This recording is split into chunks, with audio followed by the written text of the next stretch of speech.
Hello and welcome to another video and podcast from fantasyfootballscout.co.uk. Today I'm joined by Neale to discuss the latest injury and lineup news from this week's press conferences. Neale, welcome. How are you? Very good, Joe, yeah. Busy one today, but not a clear-cut one in some quarters, but we'll soon get onto that. Yes, I know. We've got... I think the focus really has to be on those teams that are playing twice. I think they're the ones, definitely those who are free hitting will be going for, those that are wild carding will certainly have their eye on, and those that have spent all their chips will be frantically trying to get in anyway. So let's start with, now I'm tentatively going to start with Manchester United, because I understand that what you're about to tell me is that we're not going to know anything for a little while. But anyway, I'll let you elaborate. Manchester United, what's the latest there, particularly on key assets like Rashford, who was nursing an injury? I can't tell you a single thing.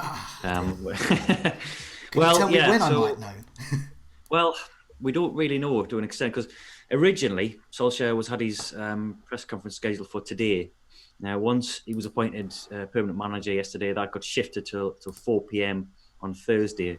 And I watched this live on Sky Sports, and all 70 minutes of the press conference was dominated by his contract, where he sees Man United heading in the next 3 years. There wasn't a single question on the copious players who are injured at the moment, got yellow flags in FPL. Lukaku, Martial, Rashford are sort of the headline three, Luke Shaw as well. And there's Matic, who might impact on Pogba's performances. He's still yellow flag. There's been bits and bobs dribbling out of Man United. We saw pictures of Rashford training individually, and Lingard over the international break, people like that. We are hoping, fingers crossed, that we'll get something from the club via MUTV. Now, often when Solskjaer does his presser, about half an hour beforehand, there'll be some quotes released by the club from an interview he's given with MUTV at Carrington. Obviously, we don't know when that's going to be today because there is no press conference. So we are watching Twitter very eagerly to see if anything's coming up. Nothing as yet. We're recording this 2:30 UK time on Friday afternoon. Nothing as yet. But we are F5ing like nobody's business. And we'll hopefully bring you something by the end of today. We'll just keep watching the site, our Twitter feed, and obviously the website itself, and we'll hopefully have something, but nothing as yet. Yeah, because this is vital for this week, because Manchester United have two great fixtures. Well, I say great. I mean, I think they're potentially great, because Watford and Wolves, who they face, both will have their one eye on the FA Cup semi-final that they're taking part in shortly afterwards. So I think there's potential for points there, and we know what Manchester United attackers could be like. I mean, there could be as well a bit of a kick-on from Solskjaer's news about being made permanent managers, particularly in that home game against Watford. So I'm very keen to find out who's starting. It did seem to be, from earlier indications during the week, that Lukaku was likely to be, though the Manchester Evening News reporting that he was likely not to play both matches. But we don't know. All we've seen with Rashford is basically him in his pants on a trundle wheel, or a kind of, I don't know what he was doing, just holding it. It seemed to have like a really elasticy belt or something, and just like moving around near his fence in his garden. That's no indication of fitness as far as I'm concerned. It might have just been having a bit of fun. I don't even know if he was. He could have been just having a laugh. I mean, who knows? Who knows whether that's an indication he can play 2 times 90 minutes. We get more than that. Meanwhile, they play Wolves in one of their matches. Wolves obviously have a double game week as well. As I mentioned, they have that FA Cup semi-final. So there's a threat of rotation there, but has Nuno given us any clues as to how they potentially might be setting up for their first game of the double game week visit to Burnley? Well, we know that they've got a clean bill of health anyway. Santos said as much in his press conference. Ryan Bennett is still serving the 2-match ban, so this will be the last of his 2 games, and he'll return in midweek against Man United. Now, I haven't actually seen this press conference yet myself, so I'll watch that later on. We sort of wait for the files to drop. Some of them we watch live, so I've seen Klopp's and Guardiola's at about an hour ago. But Nuno's, I'm just going off what we've heard from the Express and Star, which is the local newspaper. And yeah, Santos said everyone's fit. So they've all come back from international duty okay. Regarding rotation, we can only really go off what he's done previously, unless we hear anything concrete in the press conference, which I would doubt very much because Santo is not a loquacious type. His press conferences tend to be below 10 minutes and he gives sort of terse, one-word answers. But yeah, previously we saw in game week 29, I think it was, or was it? Yeah, game week 29 against Cardiff when he rotated 4 of the midfield 5. That includes the wing backs with Doherty and Johnny. Okay. And he said after that game that in a 3-game week, which is what they've got coming up now, it's the last one that needs attention. Now, obviously, the last one in this case is the FA Cup semi-final. Okay. So you might expect some tinkering, I think, in one of the 2 games to come in the league. We just don't know which one. It might be in midweek because that's closer to the cup final. But yeah, I would be prepared for rotation at least. He's got previous. I mean, there was some other reports I saw coming out of that press conference today in which Nuno was talking about Burnley and about being a tough side. Obviously, they always have to say that, but Burnley are potentially a tough side for a team like Wolves, and about how they've got to compete well and how hard it would be and having to be 100%, all the things you'd expect.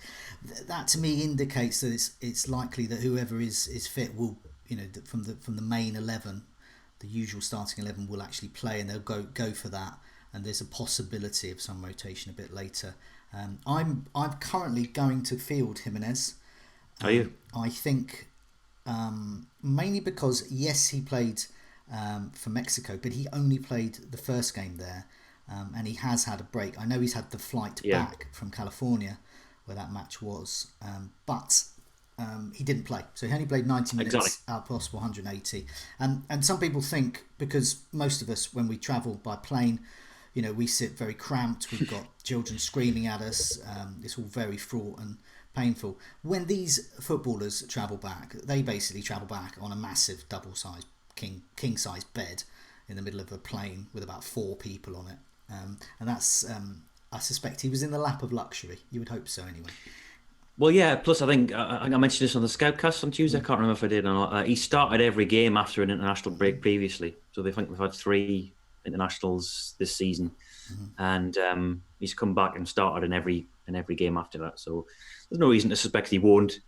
And as you say, he didn't actually play on Tuesday night, Wednesday morning. So he's rested in that regard. I know in Wolves teams as well, it is the full-backs, the wing-backs that are really, I mean, not to suggest the others just lounge around, but they're the ones that really go for it. And I am going to be ditching Doherty on my me too. Free hit. I just can't see him lasting all 3 of these matches. I think they'll want him for that semi-final. Jimenez, I don't know. I think he'll play one. I'm hoping it'll be the Burnley game, and I'll easily take 15 minutes of him against Manchester United midweek. Speaking of Manchester, moving over to Man City, they definitely look a great place to put the armband this week with Sterling and Aguero, real standouts, because they've got a trip to Fulham and a home tie against Cardiff. It does not get any better than that. So what has Pep had to say about his troops, many of who obviously played for their country over the international break? Yeah, it's good news if you're a Man City fan. Maybe not if you're an owner of one of their assets, I think, in the fantasy world, because he says that pretty much everyone's fit, which equates to more competition. I think they've only got Fabian Delph, who's going to be out this weekend.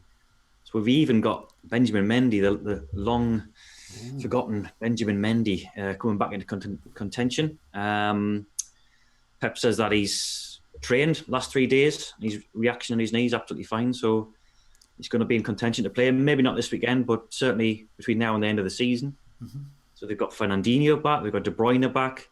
Vincent Kompany back as well. I think Stones and Otamendi were previously flagged. So we're taking it as read, even though they weren't name-checked, that those 2 centre-halves are fit as well. So they've got a lot of options going into these 2 matches. Guardiola says they've got 21, 22 fit players. So rotation perhaps even more likely over the next 3-4 days.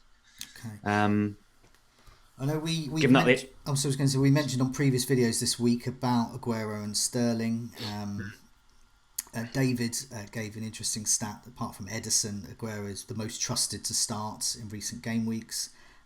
I followed that up on the Scoutcast with a look at minutes after an international. Aguero has started all of those games. Sterling has started 2 out of 3, but Sterling has done much better. He scored particularly well, particularly that West Ham game, remember, where Aguero somehow managed to get 2 points, and everyone else seemed to score an assist in that. So it was very frustrating as an Aguero owner.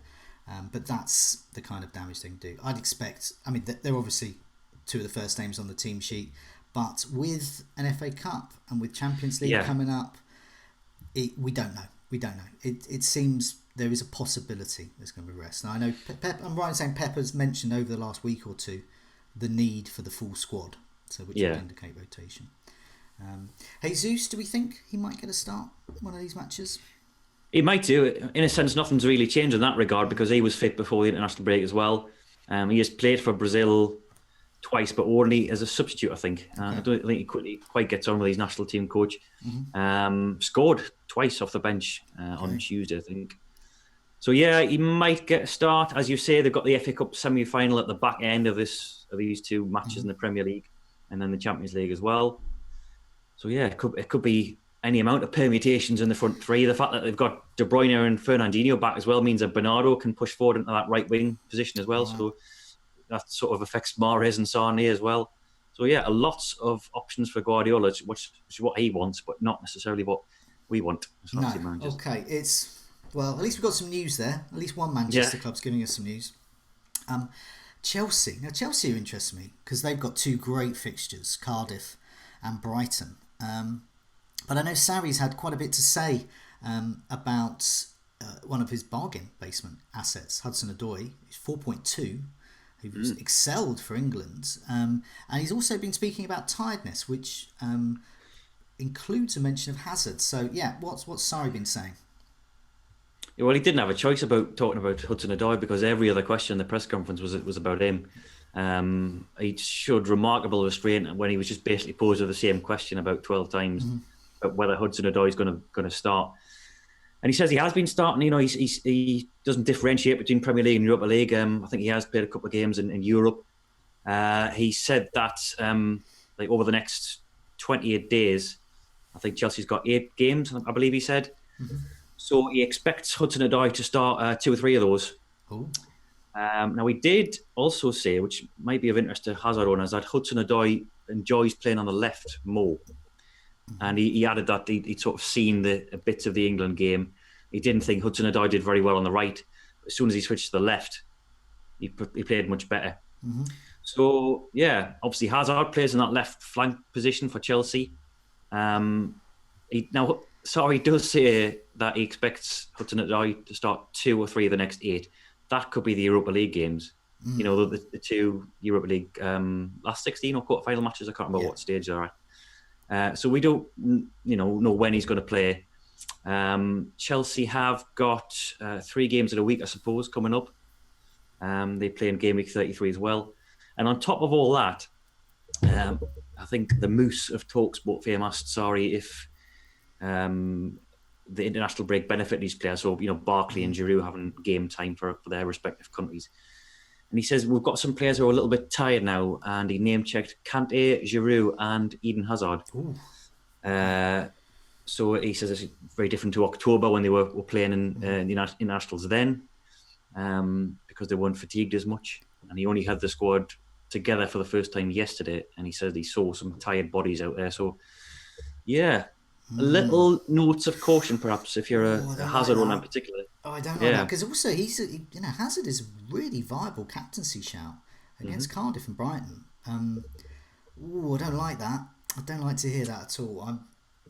I don't think I've heard quite enough to suggest getting rid of Hazard from my side. No, not at all. I'd take Hazard against one of those teams.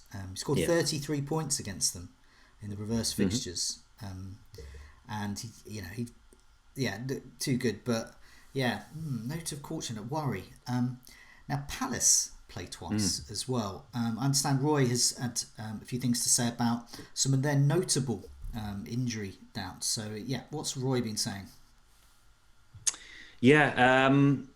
Now, the word touch and go was released by Palace when the press conference dropped, which sounded a bit, not too convincing. However, I've seen the press conference subsequently, and the full quote was actually a bit more positive, I think. So he says they've been nursing these injuries. He hoped they'd play. They've been out in training this morning. So if nothing happens in terms of a reaction, then I'm hoping they'll be fit. The touch and go thing was just something he tagged on the end of a sentence, really. So it sounds fairly positive. The one thing you would say is that they've got Huddersfield at home, where they could perhaps risk not playing either of those two players and then save them for the Spurs game in midweek. But then again, they're in a fairly perilous situation. They're not that too far above the drop, and the home form has been abysmal. So can they really afford to take any chances at Selhurst? They could. My prediction. We'll talk about a little bit about Brighton a bit later, but my prediction with Brighton is that they're going to go all out for their Southampton game, and they're going to rest players in the Chelsea game, almost write it off and hope to get a draw. And I wonder if Palace will do the same with that Spurs match. It's been well documented. Palace against Spurs, dating back all the way back to 2016, has been 1-0 to Spurs in every single encounter in the league. So maybe he's just thinking, look, we're gonna lose 1-0, so doesn't matter who we put out for that. But yeah, no, interesting. I think if I had Wan-Bissaka, I might be slightly worried. And it does certainly put me off getting Zaha in, which is a real shame because I think he could do well. There is also a knock-on effect with Milivojevic, who's on penalties. A lot of his penalties are won by Zaha. Not all, but some. A significant amount. So that might put some off Milivojevic a little bit, but I don't know. As you said, I think that's quite positive. I think Zaha is going to start, and obviously against Huddersfield, well, I think that could be some serious damage there. Now I think as well. Joe. Because Jeffrey Schlupp's got a lot of attention in our site and beyond over the last couple of weeks. That would, I suppose, affect him to an extent. And if Zaha had been out, he would be the obvious candidate to play on the left of that front three for Palace. As it happens, he'll still probably be out of position anyway in sort of central midfield. So I wouldn't say his appeal's dented that much, but it does have a slight knock-on effect to him anyway. Okay. Now, obviously, one of their games against Spurs, I mentioned that. That's going to be the first game at Spurs' new stadium. But there's some injury news there, I believe, that could affect those who might have their eye on Kieran Trippier. So, what has Pochettino been saying? Yes, so Serge Aurier, who picked up a hamstring problem playing for the Ivory Coast. Spurs put out a medical bulletin saying he's undergoing assessment, so it didn't completely rule him out. But then Pochettino gave his presser shortly afterwards and did that very same thing. So he's definitely out for the first game at least. Okay. There wasn't a time frame put on it that I've seen so far anyway. I'll watch that presser in its entirety later on. But yeah, Aurier's out of the Liverpool game, which isn't exactly a great fixture for Spurs. It's not, but my inclination is the first home game, that home game in that new stadium, he's going to put out the Spurs 11, and Trippier is part of that Spurs 11. I would say. I think Trippier, the likes of Trippier, Son, Eriksen, Ali, Kane, all the usual. They're going to start that. I would imagine that would just be the way it is. So that would fill me with confidence. I would be tempted if I had space for Trippier. I'd be tempted by that. Definitely, knowing that he's out of that Liverpool game. Okay. Now, there's some other double game week teams. Fulham, Cardiff, Brighton and Watford. We haven't mentioned them. Is there anything notable amongst them? This could be for those looking for enablers, but also the teams that are facing them as well, possibly taking advantage. Exactly, yeah. So, I can't imagine anybody interested in Fulham assets, but they've got... Parker said yesterday they're going to make checks on Tim Ream and John Michael Seri, who both played in game week 31. Was that when they were last in action? So they're first choice players, really. And they've been away with their countries this week. And obviously, the Manchester City game is the early kickoff on Saturday. So they're going to make late checks on them. I don't suppose if those two players are fit, they're going to, or like sort of match fit, they're going to make that much difference anyway. It's not like they're really solid when those two players are playing. Doesn't matter who they played. Yeah, exactly. I've laboured this stat to death, but they've conceded 2 or more goals in every game game of 2019. So it doesn't really matter who's at centre half. Cardiff, they've lost Callum Patterson. I don't know if he's sitting on anybody's bench still. He's a legend for those like me that play the Sky game. Because Okay. he's one of the cheapest defenders in the game, yet plays as a striker. Yeah. Even if it's Cardiff, he's been absolutely gold for a while, but has lost his place recently, and obviously now injured. So yeah, he's That's his lot. Yeah, for the season, he's out. He's out for the rest of the season. So he joins Bamba and who have we got? Connolly as well, but he's sort of peripheral player. So yeah, they're at home to Chelsea and then they're away at City. So again, we wouldn't expect anybody to be interested, but they're sort of near full strength. As you say, Patterson's lost his place anyway over the past couple of weeks. So they've got a fairly similar squad, I think, to what they did when they beat West Ham previously. Brighton, who I think a few people might be more interested in. I'd say more in 34 and 35, but they've got a home fixture against Southampton, which is fairly appealing. Pascal Gross is still out. He's got a hamstring injury. He's not too far away from a return, so we might see him maybe game week 34, maybe even before that. But Florian Andone is back in training. Now, he's the direct rival for Glenn Murray. And we saw over Christmas, I think throughout December, they alternate starts every week. So that could happen. Not necessarily in game week 32, but certainly game weeks 34 and 35. And apart from that, I think they've got a clean bill of health. Looks like a fairly fit squad, which I think just leaves Watford of the double game weekers. And they've only got Tom Cleverley injured. So yeah, nothing of note from an injury perspective, but Gracier was asked about rotation. And as you'd expect, so played with a straight bat and the next game's the most important. We're looking at Man United first. But he did say that they would have to look at and make decisions on the international contingent. So I think they only had Roberto Pereira and Craig Cathcart away, so there's not like loads of players away. My God, my local team Yeovil's got more internationals than Watford. Wow. I think Delafeu was originally down to play for Catalonia, but Watford refused permission for him to go, so he's rested anyway. Andre Gray's recovered from a small problem. My differential tip for game week 32. Everyone's seen the Scoutcast. Yeah, he's still primed. He's still primed for those points for you.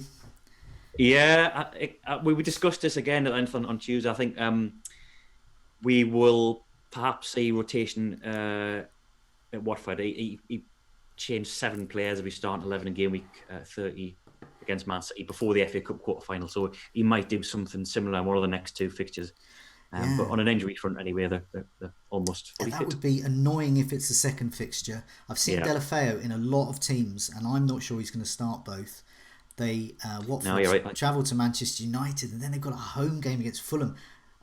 That's the game you'd want Delafeu to play in, but if he's seen as one of the key players, they're not fighting for league survival.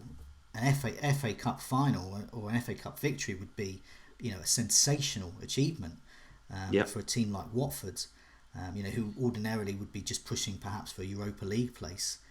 I think that would be very frustrating. That's putting me off Delafeu, I must admit. It's such a good fixture against Fulham. It doesn't get better, really. What about some single game weekers? Now, this is going to be apt, perhaps for people, a bit of future gazing, free hitters, but also those that haven't got those chips at hand and are going to be fielding some of their single game week players. I understand Klopp has been talking about a nice rest that Salah has been having. What's he been saying, and what else has he been saying about his team? Yeah, Salah wasn't called up by Egypt. I think they'd come to some sort of agreement with Liverpool that he wouldn't play in this international break.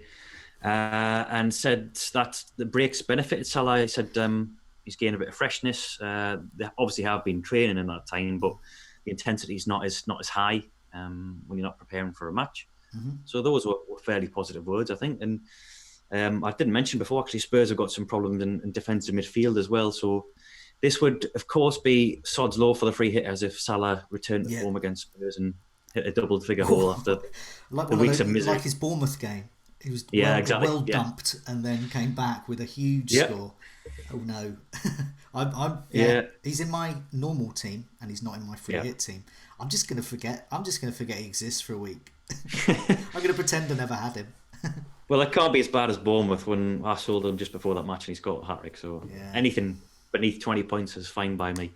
I think other than that, they've got Alexander-Arnold, Shaqiri and Keita who've all trained, having been yellow flagged before then. So they're going to be assessed before the Sunday game against Spurs. Gomez isn't quite ready to feature, but he's near a return. He's back in training, just needs to work on his conditioning and things like that. So, and same with Oxlade-Chamberlain as well. So they're getting bodies back, and of course Gomez coming back perhaps impacts on Alexander-Arnold in the medium term. So that's one to monitor, I think, in the coming weeks. What other single game week teams have we had some news about? Newcastle, I've got Lascelles back, still missing Shah through suspension. Danny Ings is back for Southampton. Been long sidelined with a hamstring problem. They haven't missed him. They haven't missed him at all. They haven't. Ward-Prowse in particular. He'd be actually the one spot they're really sort of missing is that striking spot, because they're playing Redmond alongside Charlie Austin, who isn't really pulling up any trees, so they're going to look even better.